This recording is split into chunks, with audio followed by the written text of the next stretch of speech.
Film দেখছে কেন? এদের দিলে নবী নয়, এদের দিলে নবী দাও। নোংরা ফিল্ম ছড়ে যাবে, আত্মহত্যা করবে না, হারাম নেশা করবে না, এরা অটোমেটিক দরদ পড়বে। খুলনা এলে একদিন কামলিওয়ালা পর্দা সরিয়ে এদের মাথায় হাত বুলিয়ে দেবে। এরা দুনিয়া থেকে জান্নাতের সার্টিফিকেট পেয়ে যাবে। জোরে বলুন সুবহানাল্লাহ, আরো জোরে বলুন সুবহানাল্লাহ।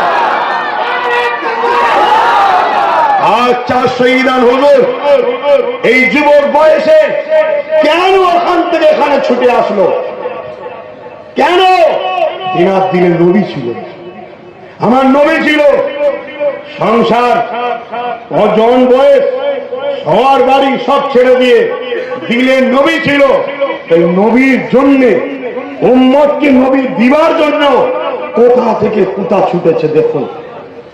আজ আমাদের দিলে নবী নাই, আমরা অন্ধকারে পড়ে গেছি।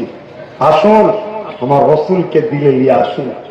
আজ আমাদের ধারণা রসুল পাক সাল্লাল্লাহু আলাইহি সাল্লাম নাউযুবিল্লাহ মরে গেছে।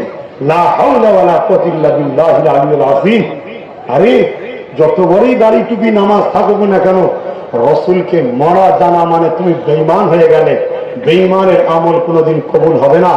দেওবন্দ মাদ্রাসা যিনি প্রতিষ্ঠিত করেছে মৌলানা কাসেম নানতুবি সাহেব, তিনি তিনার কিতাবের মধ্যে লিখছে নবী পাক সাল্লাল্লাহু আলাইহি ওয়াসাল্লাম হায়াতুন নবী। জোরে বলুন সুবহানাল্লাহ।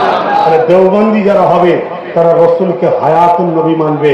ফুরফুরার মুজাদ্দিদ জামান দাদা হুজুর পীর কেবলা রসুলকে হায়াতুন নবী মেনেছে। কারামত আলী জনপুরি সাহেব রসুলকে হায়াতুন নবী মেনেছে। ভারতবর্ষে 4টে দল আছে, সিলসিলা আছে।